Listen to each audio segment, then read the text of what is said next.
Thank you. And this is a Fox News alert. President Trump's longtime personal attorney, Michael Cohen, just had his office, his home, and his hotel that he was staying in raided by the FBI today in an early morning raid.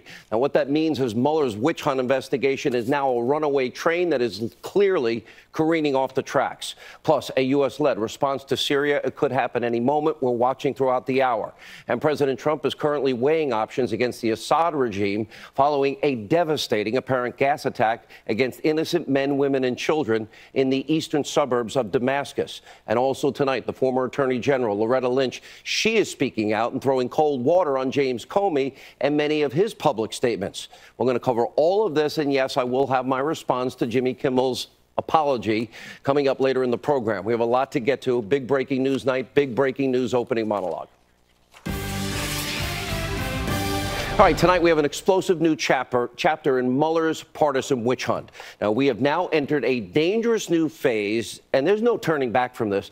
It is clear, as I have been warning, Mueller is out to get the president, and it appears at any cost. Here's what happened.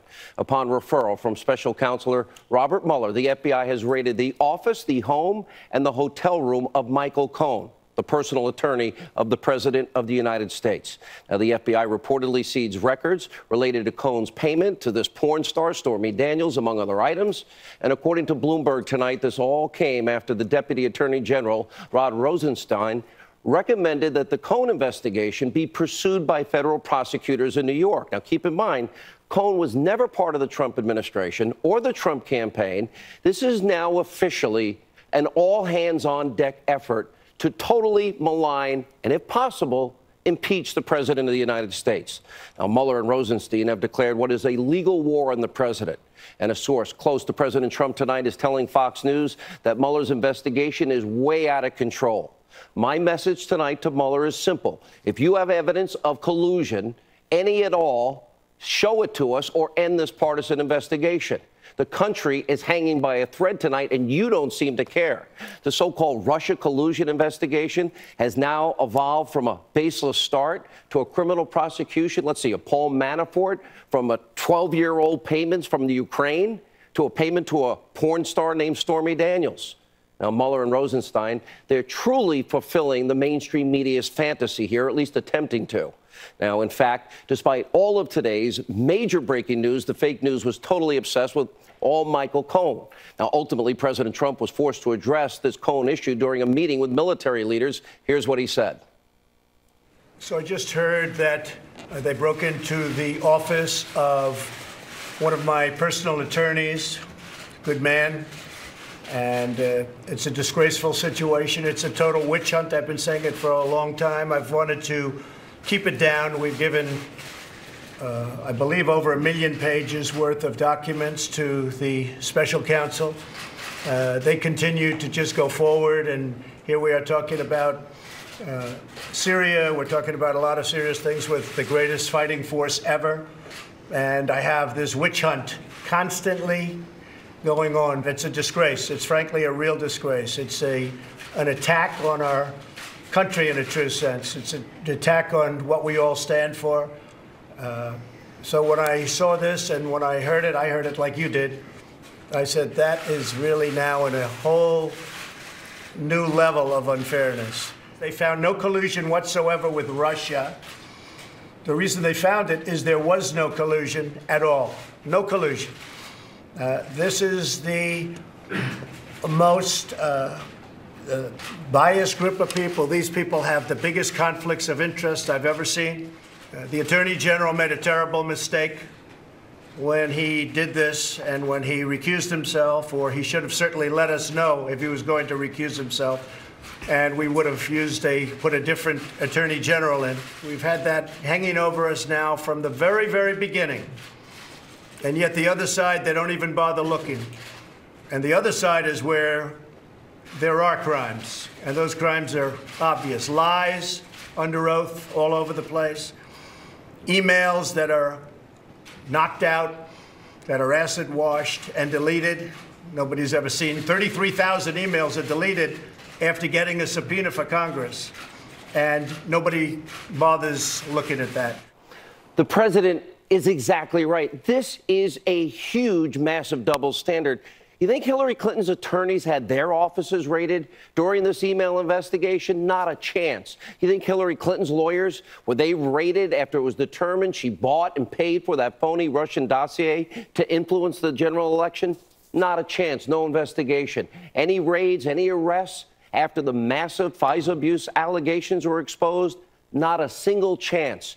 Were there any raids, any arrests after Hillary Clinton? We know she obstructed justice. We know she deleted 33,000 emails. We know she deleted all of them and used the acid wash, as the president was talking about, bleach bit, and then had the devices busted up with hammers.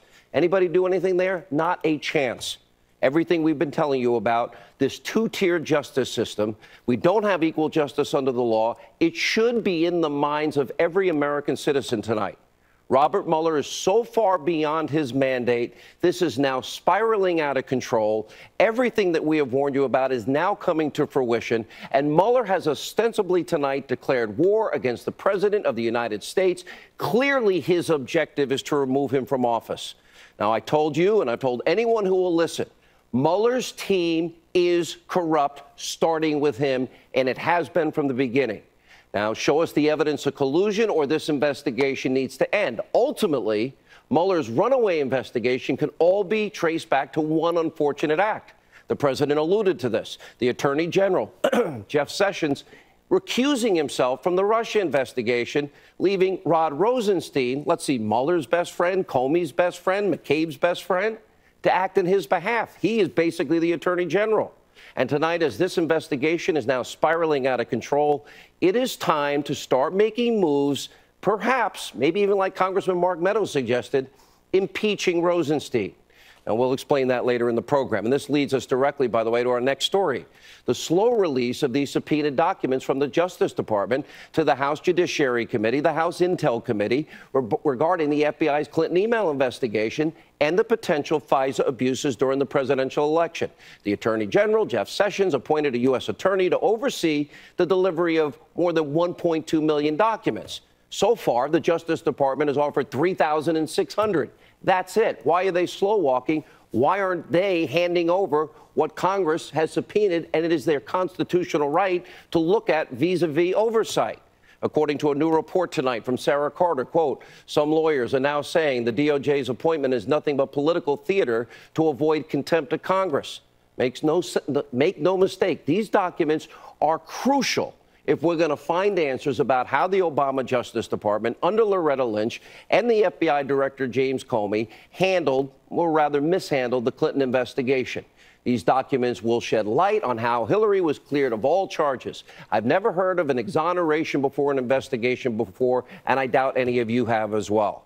These documents could show how the FISA system was used to spy on a presidential campaign and how they lied to FISA court justice. Why won't the Justice Department release the unredacted FBI memo that Devin Nunes of the House Intel Committee has been demanding?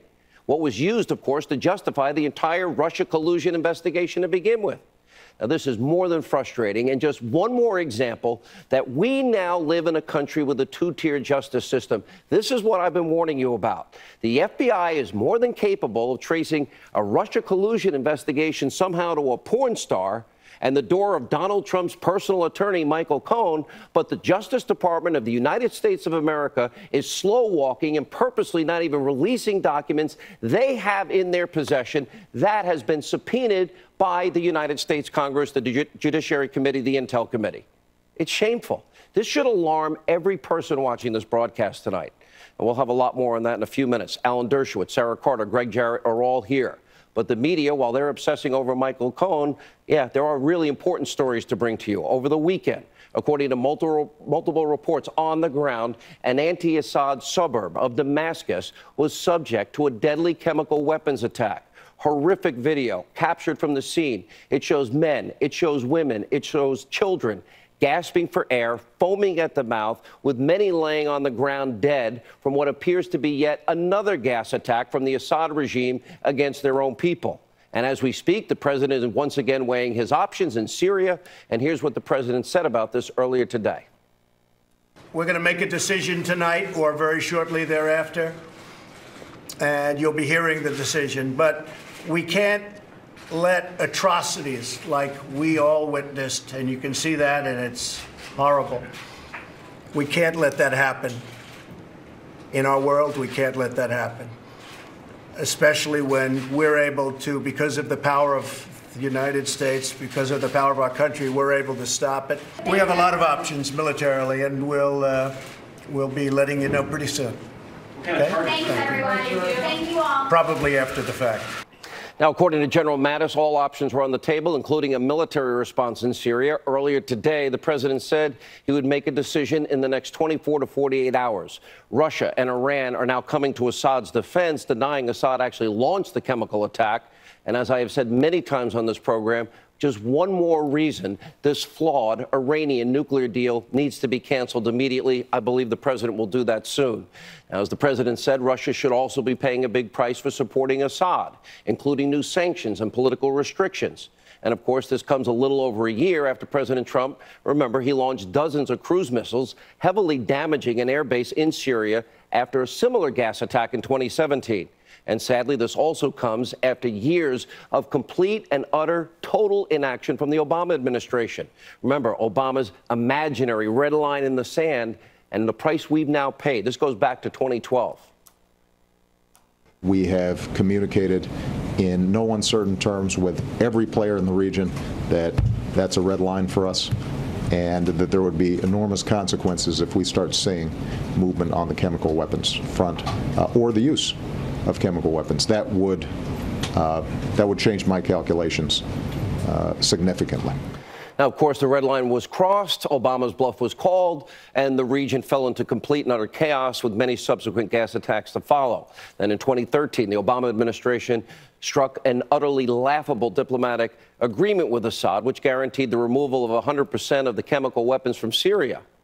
Okay, I guess they're not gone. As it turns out, murderous dictators are not exactly trustworthy, and Obama's policy in Syria ended up being a total failure, left to the president now to rectify. So with action now imminent in Syria tonight, we'll bring you any breaking developments as they happen. Also tonight, in an attempt to get ahead of James Comey's impending book tour, the former Attorney General, Loretta Lynch, is now speaking out, trying to explain some of, well, her unusual and potentially illegal actions during the FBI's Clinton email investigation back in 2016. Remember when Lynch directed the FBI director, James Comey, to call Clinton's criminal investigation a, quote, matter, not an investigation, and he listened. Now take a look at how she now tries to explain this away, all while throwing poor James Comey under the bus before his book tour. This was an interview with NBC News. This was a very sensitive investigation, as everyone knew. And the issue when he and I sat down at that time, which I think was early in the fall of 2015, was whether or not we were ready as a department to confirm an investigation going on, when we typically do not confirm or deny investigations into anything, with rare exceptions. But so Comey says you want to call it the Clinton matter. He wants to call it the Clinton investigation. To the extent, though, that he noted it, that it bothered him, did he go to you and question your credibility with regard to the Clinton case? Well, yeah, I can tell you that, you know, it was a meeting like any other that we had, where we talked about the issues. We had a full and open discussion about it. And he didn't raise any concerns about it? And concerns were not raised. All right, we'll have more on Loretta Lynch's comments later in the show. First, joining us now to react to our top story tonight, author of the bestseller, Trumped Up, The Criminalization of Political Differences.